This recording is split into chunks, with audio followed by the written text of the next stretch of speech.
நாட்டில் எல்லாமே ஆளுங்கட்சி தவிர்த்து எதிர்கட்சி தான். நாட்டில் எல்லாமே எதிரி கட்சியாக பார்க்காதீர்கள், எதிர்கட்சியாக பாருங்கள். இந்த எதிர்கட்சி இருக்கான்ல,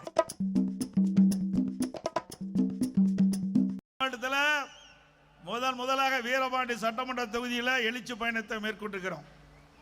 கிராமத்தில் சொல்லுவாங்க விளையும் பயிர் மொழியிலே தெரியும் சொல்லுவாங்க. அதுபோல இந்த தொகுதியினுடைய வெற்றி மட்டுமல்ல, சேலம் மாவட்ட தொகுதியில் மட்டும் வெற்றி மட்டுமல்ல, தமிழ்நாட்டில் இருக்கின்ற 234 தொகுதியிலும் நம்முடைய கூட்டணி அதே இடங்களில் வெல்லுவதற்கு இங்கு இருக்கின்ற மக்களே சாட்சி. ஆக நடைபெறுகின்ற சட்டமன்ற பொதுத் தேர்தலில் அண்ணா திமுக தலைமையில் அமைக்கப்படுகின்ற கூட்டணி பெரும்பான்மையான இடங்களிலே வெற்றி பெற்று அண்ணா திமுக தனி பெரும்பான்மையோடு ஆட்சி அமைக்கும். அதில் எந்தவித மாற்றமும் கிடையாது. அண்ணா திமுக ஆட்சி அமைப்பதை எந்த கொம்பனாலும் தடுக்க முடியாது. சேலம் மாவட்டம் அண்ணா திமுக கோட்டை என்பதை பல முறை நிரூபித்து காட்டியிருக்கின்றோம். 2011 சட்டமன்ற பொது தேர்தல் மாண்பு அம்மா நிறுத்தப்பட்ட வேட்பாளர்கள் 100% வெற்றி பெற்ற மாவட்டம் சேலம் மாவட்டம். 11 தொகுதியில் வெற்றி பெற்று அண்ணா திமுக கோட்டை என்று சேலம் மாவட்டத்தை நிரூபித்து காட்டினோம். 2016 11 சட்டமன்றத்தில் 10 இடங்களில் வென்று அண்ணா திமுக கோட்டை தமிழகத்திலே எந்த மாவட்டத்திலும் வெற்றி பெற முடியாம டபுள் டிஜிட்ல வெற்றி பெற்ற ஒரே மாவட்டம் சேலம் மாவட்டம். அம்மா மறைவுக்கு பிறகு அதே வழியில் நின்று மக்களுடைய பேராதரவை பெற்று 2021 11 இடங்களில் 10 இடங்களிலே வென்று அண்ணா திமுக கோட்டை. எனக்கு முன்னாலே மாவட்ட கழக செயலாளர் குறிப்பிட்டார், நீங்க திரு ஸ்டாலின் அவர்கள் தமிழகத்திற்கு முதலமைச்சராக இருக்கலாம், ஆனால் சேலம் மாவட்டத்தில் ஆளுவது அனைத்து இந்திய அண்ணா திராவிட முன்னேற்ற கழகம். தப்பித்தவறி ஓரிடத்தில் வெற்றி பெற்று விட்டீர்கள். இந்த முறை அதுவும் உங்களுக்கு கிடைக்காது. சேலம் மாவட்டத்தில் இருக்கின்ற 11 சட்டமன்ற தொகுதியிலும் அண்ணா திமுக கூட்டணி வெற்றி பெறும். அந்த அளவுக்கு அனைத்து இந்திய அண்ணா திராவிட முன்னேற்ற கழக ஆட்சியிலே பொன்மனச்செம்மல் புரட்சி தலைவர் எம்ஜிஆர் காலத்திலும் சரி, இதே புரட்சி தலைவி அம்மா காலத்திலும் சரி, நான் முதலமைச்சர் இருந்த காலத்திலும் சரி, பல்வேறு திட்டங்களை கொண்டு வந்து கிராமத்திலிருந்து நகர வரை மக்களுக்கு தேவையான திட்டங்களை கொண்டு வந்து அதனால் மக்கள் நிறைய நன்மைகளை பெற்றுக்கின்றார்கள். இது அதிமுக வரலாறு. திராவிட முன்னேற்ற கழகம் ஆட்சிக்கு வந்து 4 ஆண்டுகள் ஆகிவிட்டன. சேலம் மாவட்டத்தில் ஏதாவது ஒரு திட்டத்தை கொண்டு வந்திருக்கின்றார்களா? கொண்டு வந்திருக்காங்களா? எந்த திட்டத்தையும் கொண்டு வரவில்லை. நாம் கொண்டு வந்த திட்டத்தை நிறுத்தியதுதான் திராவிட முன்னேற்ற கழக ஆட்சியுடைய சாதனை. இப்படிப்பட்ட மக்களோட ஆட்சி தொடர வேண்டுமா? எவ்வளவு சிரமப்பட்டு பல்வேறு திட்டங்களை கொண்டு வந்தோம். 100 ஏரி திட்டம், இன்னைக்கு விவசாய பருவ மக்களுக்கு வாழ்வளிக்கக்கூடிய திட்டம். 4 சட்டமன்ற தொகுதி நன்மை பெறும். 4 தொகுதியில் இருக்கின்ற சட்டமன்ற தொகுதியில் இருக்கின்ற விவசாயிகள் பொதுமக்கள் பயன்பெறக்கூடிய அற்புதமான திட்டம். பல ஆண்டுகாலமாக அந்த மக்கள் கோரிக்கை வைத்திருந்தார்கள். அந்த கோரிக்கையை நிறைவேற்றுவதற்காக அண்ணா திமுக ஆட்சியிலே அந்த திட்டத்தை நாங்கள் துவக்கினோம்.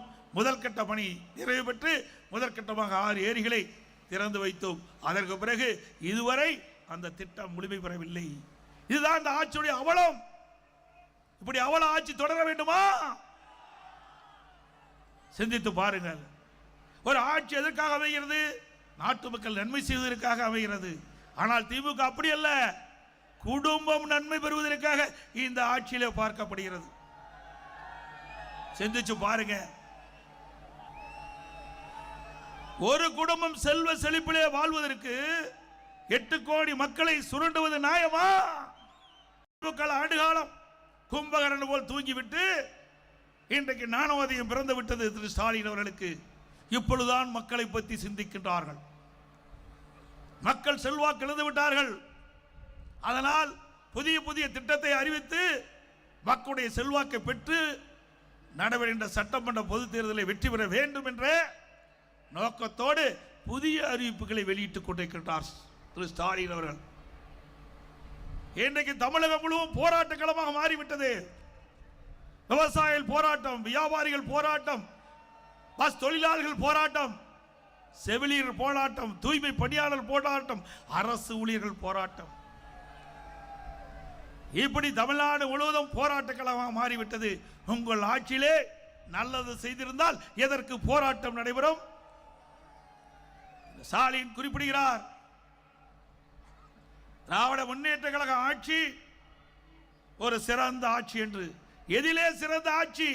லஞ்சம் வாங்குவதிலே சிறந்த ஆட்சி, கொள்ளையடிப்பதிலே சிறந்த ஆட்சி, மக்களுக்கு நன்மை கிடைப்பதிலே சிறந்த ஆட்சி அல்ல. எந்தெந்த வழியிலே ஊழல் செய்வது அதிலே ஒரு சிறந்த ஆட்சி திமுக ஆட்சி. மக்களை எப்படி சுரண்டுவது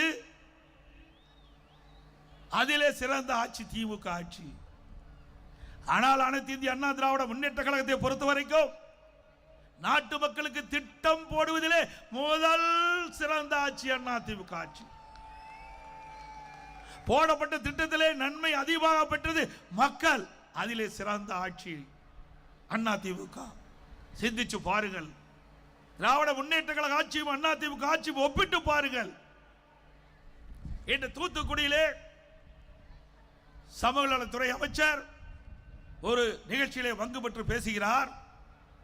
தமிழகத்திலே 6999 போக்சோ சட்டம் பதிவு செய்யப்பட்டிருக்கிறது, வழக்கு பதிவு செய்யப்பட்டிருக்கிறது சொல்கிறார். அதில் பாதிக்கப்பட்டவர்களுக்கு 104 கோடி நிவாரணம் வழங்கப்பட்டதாக சொல்கிறார். நாம் சொல்லவில்லை, அந்த துறையினுடைய அமைச்சர் சொல்கிறார். அப்படி என்றால் தமிழகத்தில் சட்ட ஒழுங்கு எப்படி இருக்கிறது என்பதை எண்ணி பார்க்க வேண்டும். சிறுமிகளுக்கு எங்கே பாதுகாப்பு இருக்கிறது?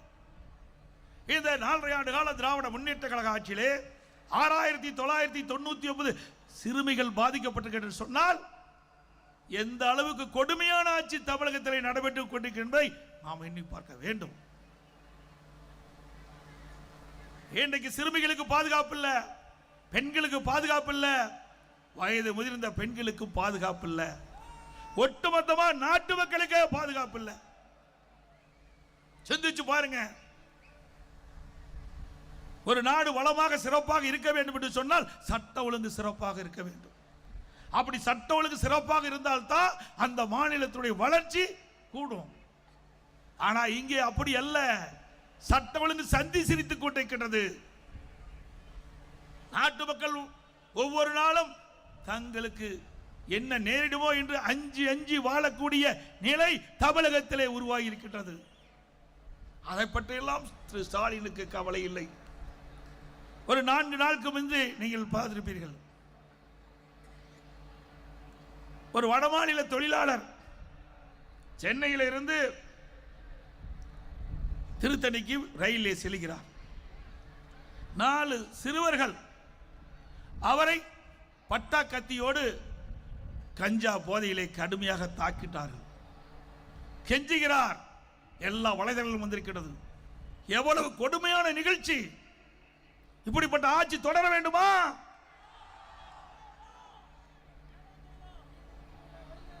இன்றைக்கு கஞ்சா போதை தமிழகத்திலே தாண்டவாடி கொண்டிருக்கிறது. போதைப் பொருள் நடமாட்டம் அதிகரித்து விட்டது. சட்டமன்றத்தில் போதை நடமாட்டம் அதிகரிக்கின்றது. அதை தடுத்து நிறுத்தல் என்று முதலமைச்சருடைய கவனத்திற்கு நாங்கள் கொண்டு சென்றோம். முதலமைச்சர் அதை பற்றி கவலைப்படவில்லை. அறிக்கையின் வாயிலாக வெளியிட்டோம், தொலைக்காட்சியின் வாயிலாக வெளியிட்டோம், பொதுக்கூட்டத்தின் வாயிலாக நாங்கள் பேசினோம். ஆனால் போதை நடமாட்டத்தை இந்த அரசு கட்டுப்படுத்தாத காரணத்தினால் இன்றைக்கு தமிழகத்தில் இருக்கின்ற நம்முடைய இளைஞர்கள், மாணவர்கள், பொதுமக்கள் போதைக்கு அடிமையாகி இன்றைக்கு சீரழிக்கக்கூடிய ஆட்சி இந்த ஆட்சியிலே பார்க்கப்படுகிறது. இப்படிப்பட்ட கேடுகட்ட ஆட்சி தேவையா? சிந்தித்து பாருங்கள். நமக்கு செல்வோம் நம்முடைய குழந்தைகள். நம் கண்ணெதிரே இந்த ஆட்சியிலே போதைக்கு அடிமையாகி சீரழியக்கூடிய நிலை இந்த திராவிட முன்னேற்ற கழக ஆட்சியில்தான் ஏற்பட்டிருக்கின்றது. அது மட்டுமல்ல, இன்றைக்கு தமிழகத்திலே சட்ட ஒழுங்கை காக்கக்கூடிய டிஜிபி இதுவரைக்கும் நியமிக்கவில்லை. முதலமைச்சர் உண்மையிலேயே நாட்டு மக்களை பற்றி கவலைப்பட்டிருந்தால், நாட்டில் நிலவுகின்ற பிரச்சனை இந்த முதலமைச்சர் சிந்தித்து பார்த்திருந்தால், தமிழகத்திலே சட்ட ஒழுங்கு சீரழிந்து கொண்டிருக்கிறது, இதை நிலைநாட்ட வேண்டும் என்று எண்ணி இருந்தால் நிரந்தர சட்ட ஒழுங்கு டிஜிபி நியமிக்கப்பட்டிருக்கலாம். இதுவரைக்கும் நியமிக்கவில்லை. இதற்கு என்ன காரணம்? இந்த திராவிட முன்னேற்ற கழக அரசு அவர்கள் அனுப்பிய அந்த பட்டியலில் இருந்துதான் யுபிஎஸ்சி அதிலே 3 பேர் தேர்ந்தெடுக்கப்பட்டு இந்த மாநில அரசுக்கு அனுப்பி இருக்கின்றது. அந்த 3 பேரில் ஒருவரை நியமிப்பதற்கு உங்களுக்கு என்ன கஷ்டம்? ஏனென்றால் அந்த 3 பேரில் ஒருவர் கூட இவர்களுக்கு சாதகமாக இல்லை என்று இருக்கின்ற காரணத்தினால், அவர்கள் நேர்மையாக செயல்படக்கூடியவர்களாக இருக்கின்ற காரணத்தினால் இவர்கள் நியமிக்கப்பட்டால் தங்களுடைய கட்டுப்பாட்டில் இருக்க மாட்டார்கள், சுயமாக சிந்திப்பார்கள், சுயமாக நடவடிக்கை எடுக்கப்படுவார்கள். அதனால் நம்முடைய ஆட்சிக்கு ஆபத்து ஏற்பட்டுவிடும் என்ற ஒரே காரணத்திற்காக இன்று வரை அந்த பட்டியலில் இடம்பெற்றிருக்கின்ற 3 டிஜிபிகள் ஒருவரை நியமிக்காத காரணம். ஆக இனியாவது இந்த கூட்டத்தின் வாயிலாக தெரிவித்துக் கொள்கின்றேன், உயர்நீதிமன்றம் உச்ச நீதிமன்றம் எல்லாம் தெரிவித்து விட்டது. இன்னும் இந்த முதலமைச்சர், பொம்மை முதலமைச்சர், திறமையற்ற முதலமைச்சர் இன்னும் சட்ட ஒழுங்கு டிஜிபி நியமிக்கவில்லை. இதை உடனடியாக நியமிக்க வேண்டும் என்று இந்த கூட்டத்தின் வாயிலாக கேட்டுக்கொள்கின்றேன். நீங்கள் உண்மையிலேயே நாட்டு மக்களை காப்பாற்ற வேண்டும், நாட்டுக்கு நல்லது செய்ய வேண்டும் அப்படி என்ற எண்ணம் உங்கள் மனதிலே இருந்தால் உடனடியாக யுபிஎஸ்சி தேர்வு செய்யப்பட்ட அந்த 3 பேர் கொண்ட டிஜிபி பட்டியலில் ஒருவரை சட்ட ஒழுங்கு டிஜிபியாக நியமிக்க வேண்டும் என்று கேட்டுக்கொள்கின்றேன். அதே போல இன்றைக்கு திராவிட முன்னேற்ற கழகம் என்று சொன்னால் அது ஒரு கார்ப்பரேட் கம்பெனி, அது கட்சி அல்ல. கட்சியா அது? கட்சி என்றால் அதிமுக தான் கட்சி. இங்கே மேடையில் வீட்டிருக்கின்றார்கள், என் முன் அமர்ந்திருக்கின்றீர்கள். இதில் யார் உழைத்தாலும், யார் கட்சிக்கு விசுவாசமா இருந்தாலும், சிறப்பாக கட்சி பணி ஆற்றினால், மக்களிடத்திலே செல்வாக்கப்பட்டால், யாராக இருந்தாலும் அங்கே இருந்து இங்கே வந்து அமரலாம். திமுக முடியுமா? நான் நம்முடைய மாவட்ட மண்ணின் மனிதனாக இருக்கின்றேன். இந்த மாவட்டத்துடைய மண்ணிலே பிறந்தேன், இந்த மாவட்டத்தை சேர்ந்தவர். உங்களால் எனக்கு ஒரு வாய்ப்பு கிடைக்கப்பட்டது, முதலமைச்சர் என்ற வாய்ப்பு கிடைக்கப்பட்டது. உங்களால் எனக்கு இந்த இயக்கத்துடைய பொதுச் செயலாளர் என்ற உயர்ந்த பதவி கிடைத்திருக்கின்றது. பொன்மனச்சம்பல் புரட்சி தலைவர் எம்ஜிஆர் தோற்றுவித்த இயக்கம், அம்மா கட்டிக்காத்த இயக்கம். அப்படி வரலாற்று சிறப்புமிக்க இயக்கத்திற்கு ஒரு பொதுச் செயலாளர் என்ற ஒரு அடையாளத்தை இங்கே இருக்கின்ற நம்முடைய கழக நிர்வாகிகள், தொண்டர்கள், மேடையில் இருக்கின்ற கழக நிர்வாகிகள், தொண்டர்கள், தமிழகத்தில் இருக்கின்ற நிர்வாகி தொண்டர்கள் அந்த வாய்ப்பை தந்திருக்கின்றார்கள். இது திமுக முடியுமா? திரு கருணாநிதி அவர்கள் திமுக தலைவர், அதுக்கு பிறகு ஸ்டாலின் திமுக தலைவர், அதுக்கு பிறகு உதயநிதி வருவதற்கு துடித்துக் கொண்டிருக்கின்றார். அவருக்கு பிறகு இன்பநிதி வருவதற்கு ஆரம்பிக்கப்பட்டு விட்டார். எவ்வளவு வெட்கக்கேடானது! ஒரு குடும்ப ஆட்சி தொடர வேண்டுமா? வாரிசு அரசியல் தொடர வேண்டுமா? நடவடிக்கை சட்டமன்ற பொது தேர்தலில் குடும்ப ஆட்சிக்கும் வாரிசு அரசியலுக்கும் முற்றுப்புள்ளி வைக்கின்ற தேர்தல் வருகின்ற சட்டமன்ற தேர்தல். நிறைவேற்றி காட்டுவீர்களா? சிந்திச்சு பாருங்க. திமுகவில் திரு உதயநிதி விட்டுட்ட வேற ஆளே இல்லையா? அவர் தான் துணை முதலமைச்சர். திரு கருணாநிதி குடும்பத்தில் பிறந்த ஒரே காரணத்திற்காக அந்த கட்சிக்கு எத்தனை முறை ஜெயிலுக்கு போயிருப்பார், அந்த கட்சிக்கு எத்தனை ஆண்டு காலம் உழைத்திருப்பார். சிந்திச்சு பாருங்க. இதே அவருடைய கட்சியிலே இன்றைக்கு சட்டமன்றத்திலே அதிக நாட்கள் சட்டமன்ற உறுப்பினராக இருந்தவர் அண்ணன் துரைமுருகன் அவர்கள். அவர் திரு கருணாநிதி குடும்பத்திலே பிறக்காத காரணத்தினாலே நீண்ட நாட்கள் சட்டமன்ற உறுப்பினராக இருந்தாலும் அவருக்கு அந்த வாய்ப்பு கிடைக்கவில்லை. அடிக்கடி திரு ஸ்டாலின் அவர்கள் குறிப்பிடுவார், எமர்ஜென்சி மிசா சட்டம், அதிலே நாங்கள் பட்ட துன்பம் ஏராளம் என்று சொல்வார். அதிலேயும் துரைமுருகன் அவர்களும் பங்கு பெற்றார். அப்படிப்பட்ட ஒருவருக்கு அங்கே துணை முதலமைச்சர் கிடையாது. ஆனால் திரு கருணாநிதி குடும்பத்திலே பிறந்த திரு உதயநிதி அவர்களுக்கு துணை முதலமைச்சர். இதுதான் அண்ணா திமுகவுக்கு திமுகவுக்குள்ள வித்தியாசம். நான் ஒரு கிளை செயலாளராக என்னுடைய பணியை துவக்கி பிறகு படிப்படியாக உயர்ந்து பொதுச் செயலாளராக உருவாகியிருக்கின்றேன். இது அண்ணா திமுக. ஒரு சட்டமன்ற உறுப்பினர், நாடாளுமன்ற உறுப்பினர், அமைச்சர், பிறகு உங்களால் முதலமைச்சர் என்ற ஒரு அடையாளத்தை கொடுத்தீர்கள். இது அண்ணா திமுக. திமுக அப்படி வர முடியுமா? திரு ஸ்டாலின் திமுக தலைவர், உதயநிதி இளைஞரணி திமுக இளைஞரணி தலைவர், திரு கனிமொழி துணை பொதுச் செயலாளர். அதே போல தமிழகத்தில் வெற்றி பெற்றாலும் திரு கருணாநிதி குடும்பத்தைச் சேர்ந்ததுதான் ஆட்சி அதிகாரத்துக்கு வருவார்கள். டெல்லியிலே நாடாளுமன்ற உறுப்பினராக தேர்ந்தெடுக்கப்பட்டாலும் திரு கருணாநிதி குடும்பத்தைச் சேர்ந்த திருமதி கனிமொழி அவர்கள்தான் கூட்டுக்குழுவுக்கு தலைவராக இருக்கின்றார். ஆக குடும்பம் தான் திமுக கட்சி, கட்சி தான் திமுக குடும்பம். அப்படி என்ற நிலை வருகின்ற சட்டமன்ற தேர்தலில் மாற்றுவீர்களா?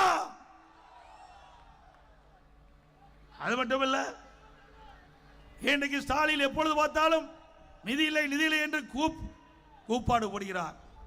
எப்படி நிதி இருக்கும்? இன்றைக்கு ஏழைகள் நிறைந்த மாநிலம்.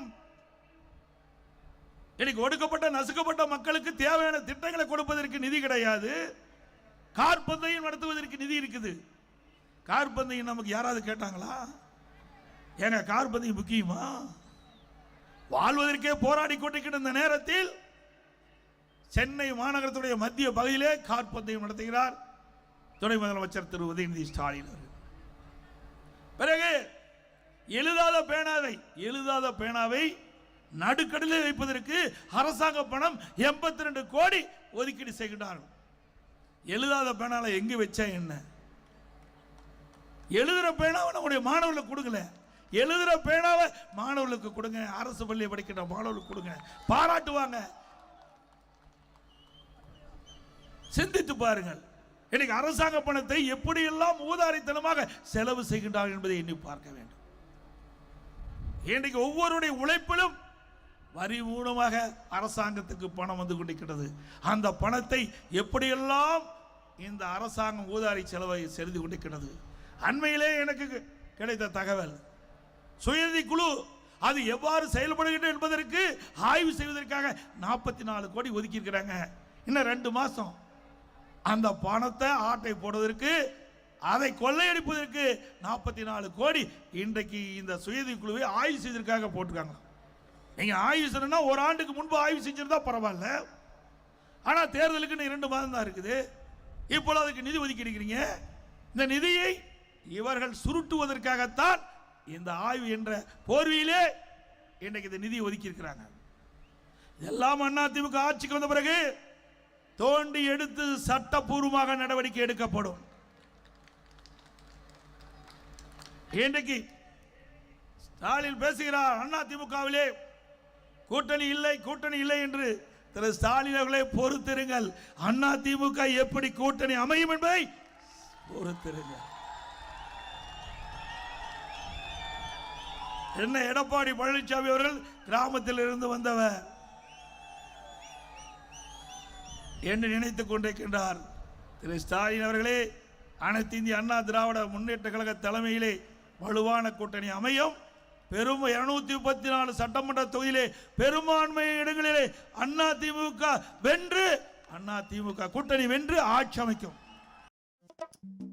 எதிர்கட்சிகள் நாட்டில் எல்லாமே ஆளுங்கட்சி தோத்து எதிர்கட்சி தான். நாட்டில் எல்லாமே எதிரி கட்சியாக பார்க்காதீர்கள், எதிர்கட்சியாக பாருங்கள். இந்த எதிர்கட்சி இருக்கான்ல,